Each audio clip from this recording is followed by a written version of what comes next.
Okay, so welcome to the today's class. The last class we have seen introduction to the VLSI design flow, and also we have seen um, introduction to the integrated circuits, right? So basic information that I have given. Today we are going to see introduction to HDLs, hardware description languages. Okay.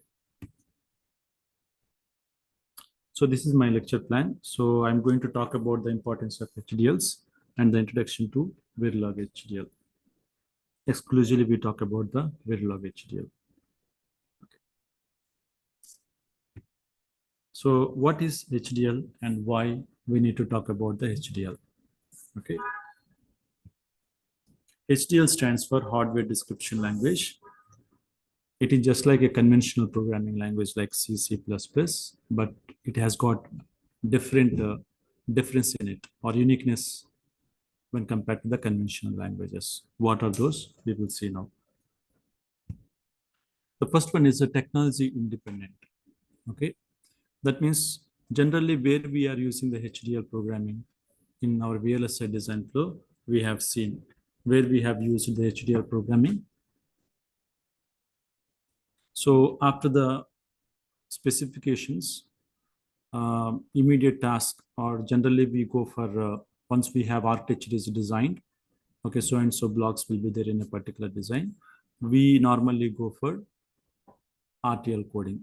So whenever you write an RTL code for any hardware, generally we follow the hardware description languages, right?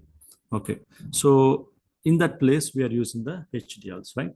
So whenever you write a HDL program, HDL code or HDL program, it is a technology independent. Means that, for example, okay, for example, if you want to realize a full adder, for example, right? So what you can do, you write a HDL code for it, right? For example, assigns S is sum is equal to A exclusive B exclusive C, carry is equal to AB plus BC plus C that you can write. You write the HDL code. Okay. So now what you're going to do, you're going to convert that one into an IC. Okay. You can create the layout for that one.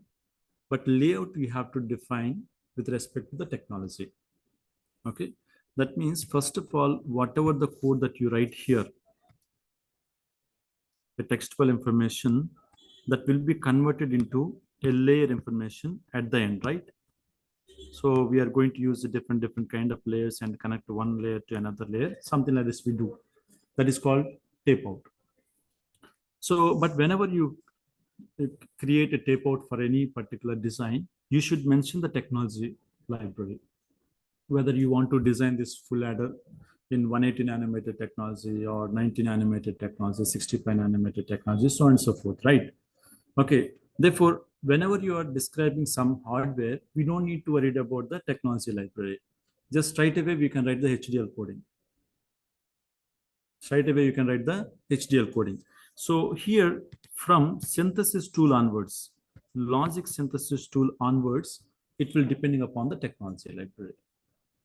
Okay, before the logic synthesis, whatever you do, it is independent of the technology library, right? We don't bother about it. For example, today, your intention is that 180 nanometer technology, you want to make an IC of the full adder, for example. Okay, tomorrow, the market, the technology is advanced and it is reaches to the 90 nanometer, 180 to 90 nanometer. So we need not worried about rewriting the HDL coding. We need not rewrite the HDL coding. What you have to do, just we have to give the 90 nanometer technology library to the logic synthesis tool. Tool will generate the gate level netlist according to that particular technology. So, but here it is not at all dependent on technology. Is this point is clear? So, therefore, that is what the importance of the HDL. Okay, we did not worry about the technology of the IC that you are going to create. Just you can describe what is this functionality, how can we realize the functionality. That is only the concern about the HDLs. Okay. So let us see that one by one steps. Okay. So Normally what we can do, the design description can be done at different level of abstractions. Okay, different level of abstractions means that in previous class, the 2 days back that we have seen, whenever you want to write a HDL program for a full adder, three ways that we have seen, right? One is the data flow modeling, structural modeling, and behavioral modeling, right? So you can see that the level of understanding about that hardware, the level of understanding about the functionality is different in different levels, right? Okay. If you use the gate level modeling, for example, with a high level of low level of abstraction, that means more detailed information that you are giving, right? Whereas if you're using the data flow modeling, very high level of abstraction. It is a high level of abstraction, right? That means only we give the equations, that's it. After the equations, we can generate the gate level netlist and we can go for so on and so forth, right? So high level of abstraction means that we are giving the smaller information. Okay. Low level of abstraction means that we are giving the more detail of the design. Okay. That means HDL allows us to describe your hardware at different levels of abstraction. Okay. That is what we can understand from the HDLs. HDLs allows us to describe the hardware at different levels of abstraction. Okay. Designers can write their RTL code or RTL description or HDL code one and the same. Okay. Without choosing a specific fabrication technology. That's what I have mentioned that. For example, you are realizing 90 nanometer technology today. Okay. Is there any, for example, you write a code called SEC code, for example. For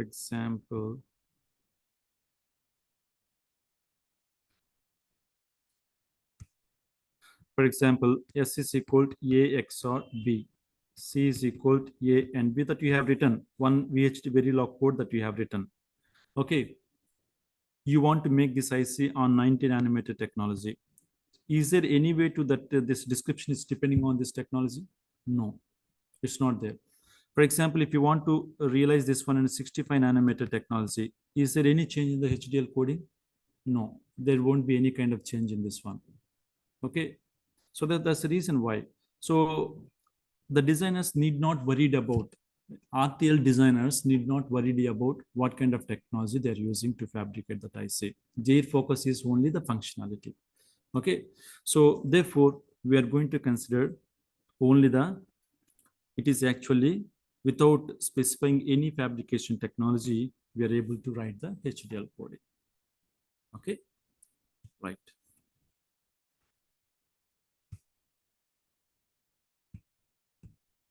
Now, this is the response. Then who will take the responsibility? That's the question. If you are writing the HDL code without having the technology, technology independent, but outcome must be a technology dependent, right? Then who will take the responsibility means that logic synthesis tool will take the responsibility. Okay. So whenever you are converting the any HDL code into a gate level netlist, okay, definitely we have to give the technology library. Okay, so therefore the responsibilities goes to logic synthesis tool. So if a new technology come into the market, then definitely you focus only the technology library at the logic synthesis tool, not on the hardware description. Okay, the hardware description is fixed. Only thing is that at logic synthesis, we have to provide the library, right? So logic synthesis tool will optimize the circuit in the area timing for a new technology to come. Okay, so therefore this is what we need to understand, that logic synthesis tool will play a crucial role for the specific technology realizations, but HDL is independent of technology. Okay, that is the advantage of using the HDL coding. That is the one advantage actually, because you know the programming concepts, then you can easily write the HDL code. Then later everything will go to the tools. Tool will automatically generate the netlist for that particular description. This is the one advantage, right? Okay.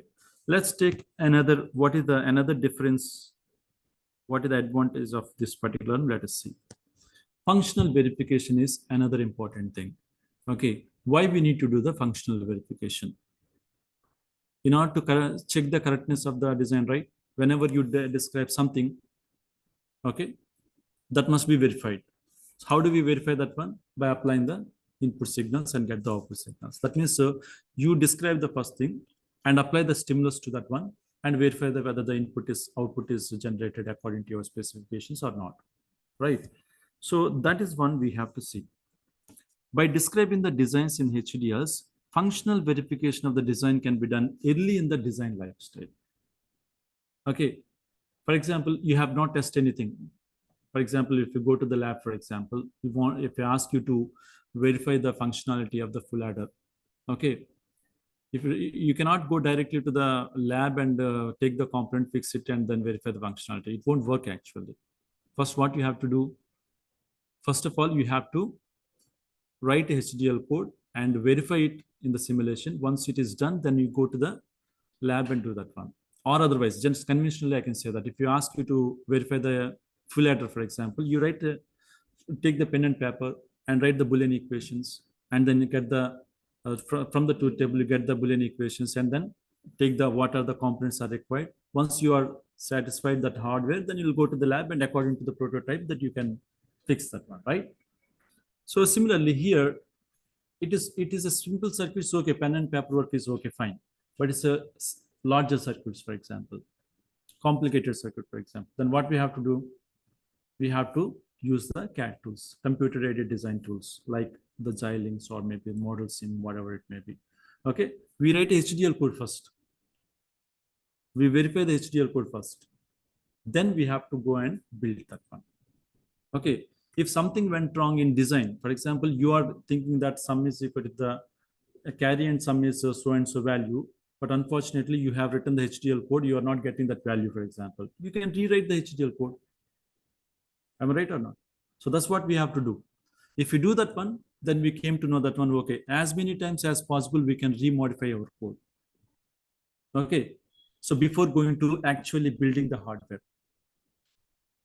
Okay, verify cheyakunda, if you are not verifying something and you'll go to the, if you ask you to fabricate something or if you design the layout of something, it's waste of time, right? First, you have to thoroughly verify the functionality. Forget about the area, power, and the other things are the different story. But when your input is given for a sum, for to generate the sum, it must generate the sum value only. Okay, that is what we have to do. So in the early stage of your design, you have to identify the correctness of your circuit. Okay. So since the designers work at the RTL level, they can optimize and modify the RTL description until it meets the desired functionality. Okay. So definitely they have to go for it.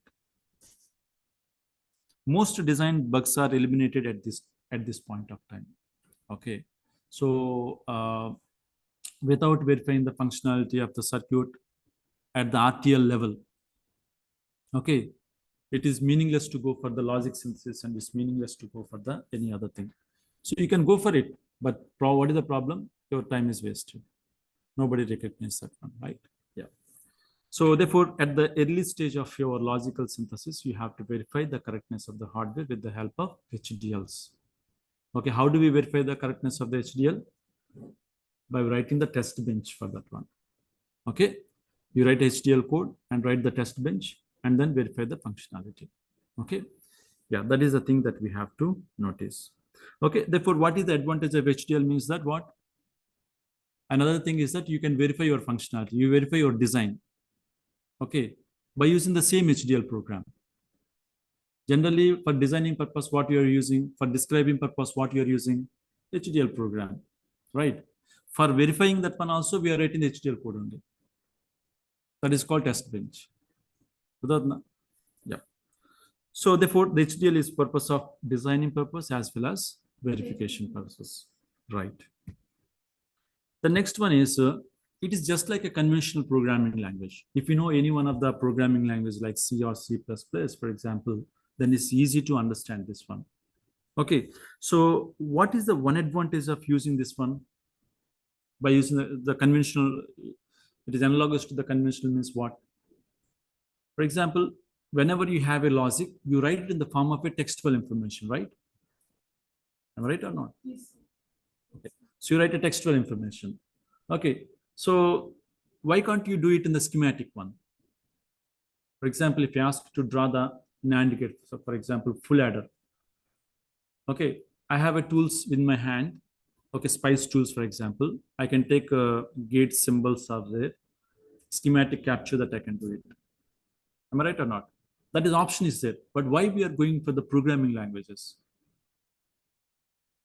Because these are the bigger circuits. Yeah, very good. So there will be a bigger cycle, right? If it's small adder, it's okay. But if I ask you to 32-bit adder, for example, then definitely it won't work. Schematic representation of that one is won't work. Therefore, you have to write a program. It's a matter of 2 or 3 lines will be sufficient to design the 32-bit adder. 2 or 3 lines are more than sufficient. Okay. So that is the advantage of using the programming language. That means HDLs are actually similar to that of conventional programming language, not other than that one. Because whatever the language constructs that we are using for the programming language, same language construct that we can use it here. Okay. But what is the most advantage of this one? That's the question. Concurrency is the most important one. Okay. So that means generally we are realizing, we are describing the hardwares, right? What is the nature of the hardware? Parallel computation is the significance of the hardware, parallel computation. Okay. So whenever you have a parallel computation, then we cannot go for the conventional programming language. These are all sequential executions will be there in it. Okay. So one step by another step, it will be there. But we need a programming language which can support the parallel execution of the blocks. So that is possible with the help of HDLs, right? So these are the three important considerations will bring the HDLs are important while describing your digital electronic circuits, right? What is the first one? What is the first important thing that we should notice from the HDL? Technology independent. What is the second one? Not only for design, we can also test verification. Verification purpose. Also, we can use the HDL. The third one is that since it is a programming language, it's easy to handle everything in a proper manner. That nothing but a sequential execution, parallel execution can be possible with this one. Okay. Therefore, we can avoid the schematic capture of the design with the help of programming languages. Okay. So that too, the systems like parallel computation needed, then definitely HDLs will help us to describe them, right? Yes. Now, what are the key things in writing HDL coding, HDL programming? What are the key things? Okay. So always remember that. So you need to have an hardware in your hand. Okay. Without the idea of hardware, you cannot write HDL code. Okay. For example, if I ask you to write a HDL code for the full adder, for example, you should have some kind of idea about the hardware. How do you know the hardware? Input, output, representation, whether the Boolean equations are required for that one, or a truth table is required for that one, or gate level netlist is required, gate level circuit is required. So that kind of idea you should have first of all. Without having that kind of idea, either in the pen and paper or maybe the thing that is there in your mind, you are not able to write the HDL code. All right. So that is one of the important things that you have to write. For example, as I've given the mention here, is for example, MIPS processor, for example. Okay. MIPS processor. What I can do, I should know the MIPS processor is consisting of the control unit and data path unit. What is the control unit? It is a simply FSM. What kind of FSM it is? It is a Mealy machine or a More machine, what it is. The data path unit. What are the registers that are there? Multiplexers that are there? Adders that are there? What kind of things that are there in that one? So you need to have that kind of idea about the MIPS processor. Then only you can start writing the code for each and every block. It may be adder, it may be FSM, it may be a multiplexer, whatever it may be, right? So that is what you should know beforehand. Okay. What if you're not able to, okay, that we have to give it to the synthesis tool.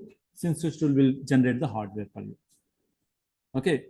First you verify that one. Once you're happy, then if you want to see your hardware exactly what it will be realized in the tape out condition, then you can give it to the logic synthesis tool. Logic synthesis tool will help you to see what you have designed, what is the verified design. Okay, so whatever the netlist that is generated by the logic synthesis tool, that will be go to the further steps. Okay, so that's what we need to understand about the thing. So therefore, the input to the logic synthesis tool will be the verified HDL code. That code must be written first of all once we realize that one. Okay, next. What if it is something went wrong? Okay, if the proper knowledge of writing the HDL code, if you're not writing the proper HDL code, what will happen? What you can expect? Definitely, it will create some kind of problems that, for example, you may say that, okay, functionally correct. Functionally, whatever you have code the written is correct only. But it will lead to the considerations that what you wanted. That means that, for example, the functionally correct, I'm saying that functionally correct, but because of your writing skill, that may lead to extra latches. That may lead to extra latches. That means the lack of experience, you are writing something, but it will lead to some kind of latches. But it's actually not intended actually. For a simple logic circuit, it doesn't require any kind of latches. Because of your code, it will generate. Why? Because the logic synthesis tool will take the logical blocks based on your HDL code. Okay, what it will do? For example, this is your logic synthesis tool. You write a HDL code here, .v file that you write. Give this one to the logic synthesis tool. Again, we have to give it to the library also. Library also we can give. And it will produce the netlist in the form of .v only. But in this netlist, whatever the netlist, it will infer or it will take the latches according to your .v file. Okay, because we have a provision to write the HDL code in whatever we wanted. We can write it in HDL code in the behavioral structural data model and user defined or basic building blocks also we can use that one. So if you are not properly writing the HDL code, definitely it will leads to extra latches, or it may be the circuit may be a lower or more number of gates also sometimes it will be inferred. As I mentioned that your code may be correct. Your code is actually functionally correct, functionally verified, but you cannot get whatever you intended, the hardware, the area point of view, delay point of view, power consumption point of view also. Okay, so therefore, when you write the code properly, that will optimize your design. That's the point. Okay, how do we know that one? You should have some kind of experience of writing the HDL codes. You should write the HDL codes n number of logical ways that if you write, then you are able to understand what it is. In the next semester also you can see logic synthesis course. That means what are the steps to create a better gate level netlist by following some kind of tips.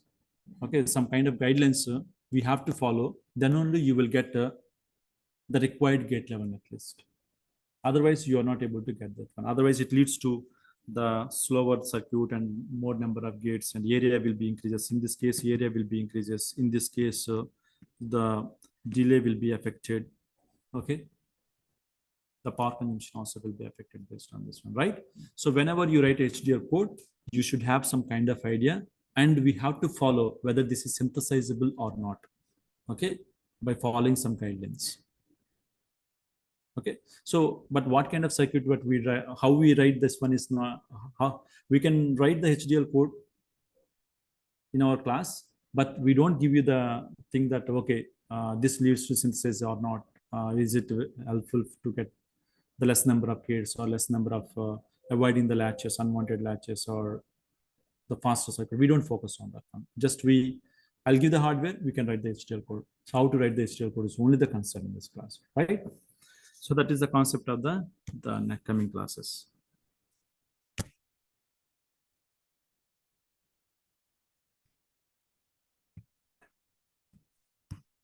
Okay, next one is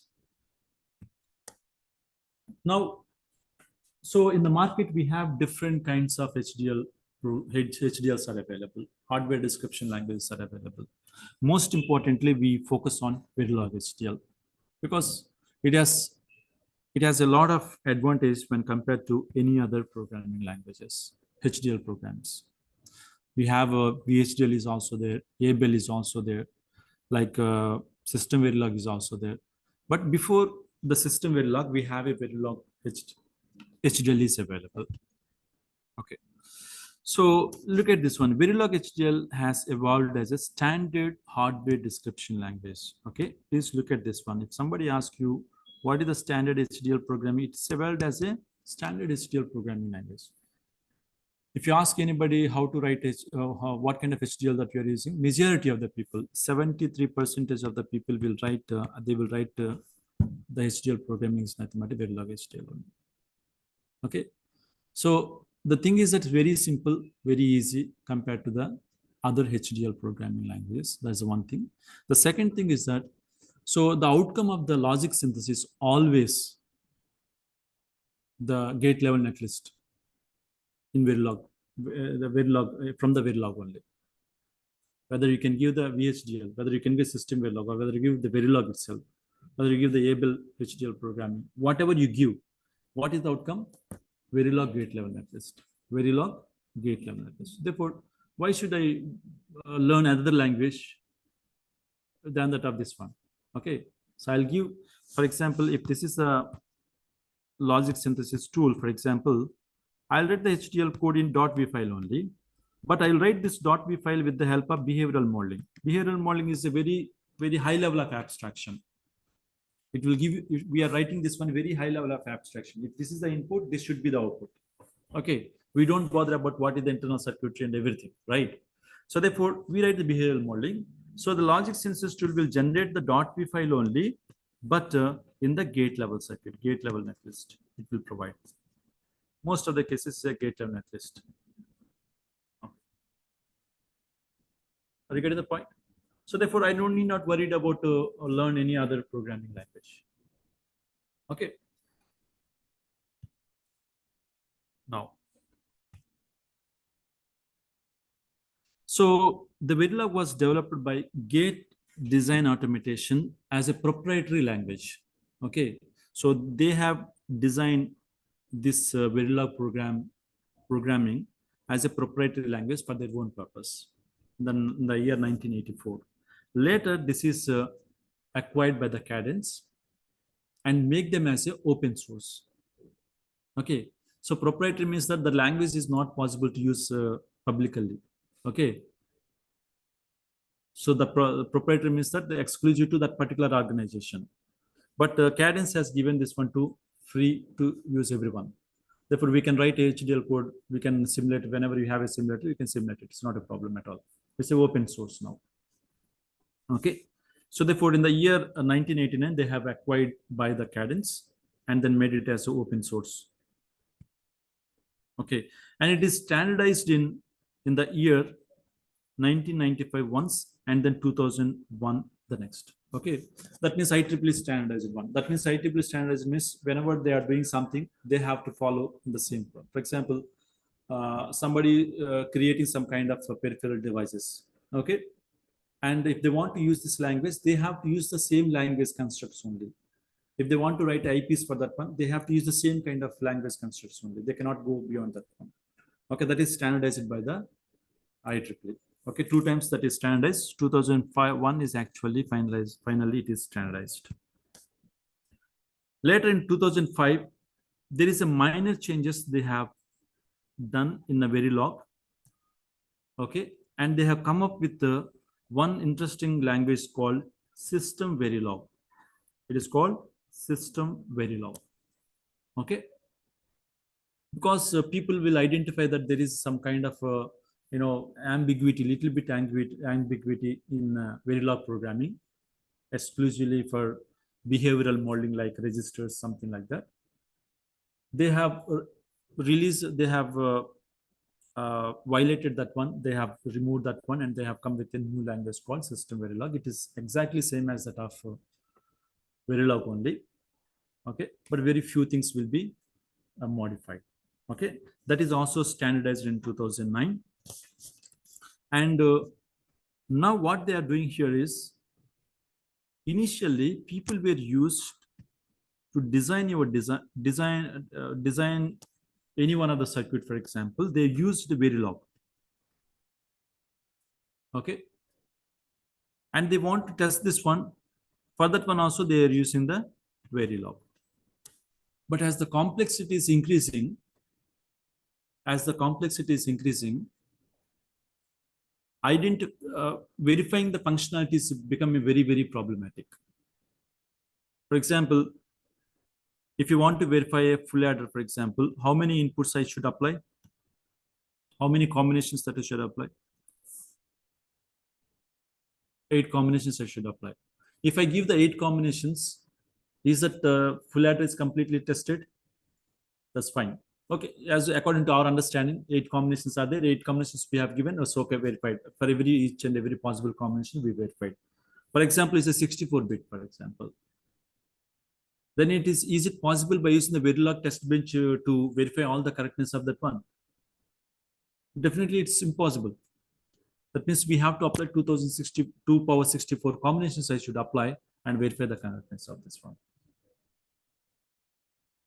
Because for each and every combination, we need a response, right? If you miss one response, definitely it won't work.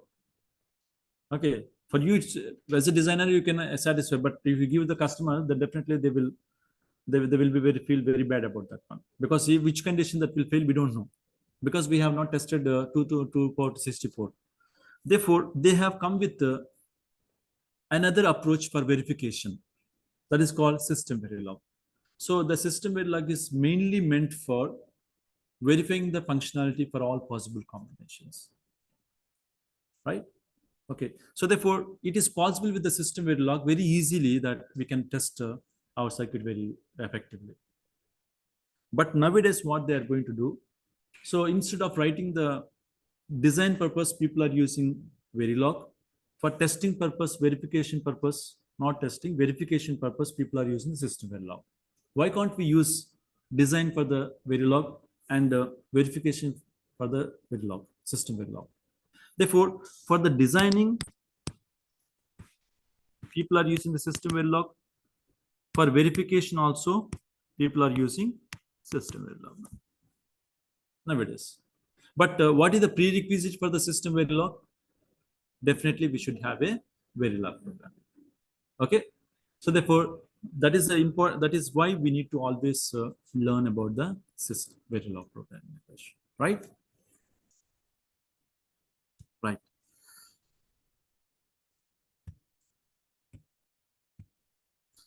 So therefore, Verilog HDL offers many useful features of the hardware design. Okay, let us see one by one. What are the different features that is given by this one? As I mentioned, that is similar to that of the C programming language. Whatever the language constructs in the C, that is also applicable here also. If you have a little bit programming language, C or C++, definitely it is a very, very easy to learn and easy to use also. Okay. Of course, if you don't have any other background knowledge also, it doesn't matter. Okay. From the scratch we learn, no need to worry about it, right? The second one is, so it is possible to provide the different level of abstractions. Okay, you can write in the data flow modeling, or you can write it in behavioral modeling. You can write it in the structural modeling. Huh? Okay. Uh, uh, primitive modeling that we can do, or user defined primitives that we can go, behavioral modeling that we can do, structural modeling that we can do, data flow modeling that we can do. Like this, we have a different level of abstractions that are there. We can write, we can define, or we can describe. Okay. So HDL allows us, Verilog programming allows us to describe the hardware at any level of abstraction. Okay. Next one is most popular logic synthesis tools support the Verilog HDL. This makes its language of choice for the designers. Okay. If you take any logical synthesis, for example, in the Cadence, we have RC compiler is there. Nowadays, the Genus is the one people are using from the Cadence. For example, Mentagraph, Leonardo, people are using. For example, Synopsys, design and compiler. Okay, like this, most of the different companies or vendors, logic synthesis tool vendors can support Verilog HDL because it's a standardized one. Everyone can use that one. Okay. Next one is, of course, the vendors also, different type of vendors, as I mentioned that their names also. Because whenever you want to realize any IC, first you take the technology library from the fabrication unit. So, for example, if you want to design 90 nanometer, okay, first you have to write HDL code and synthesize to according to the technology, right? Who will give the technology? Technology will be given by the fabrication engineers, right?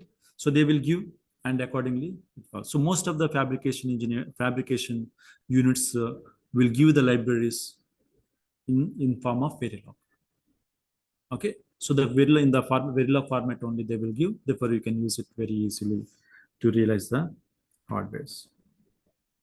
So the programming language interface also there. That means it is possible to convert the C code into different levels as well, because HDL will provide you this kind of approach. Okay, so these are the reference that I have followed. Samir Palnitkar and Harris Invested is the book I have taken to give this reference. Okay, so with this we have concluded the introduction to the HDL programming and Verilog. From the next class onwards, how to describe a hardware electronic circuits with the help of HDL programming, right? So we stop here today. We'll see in the next class.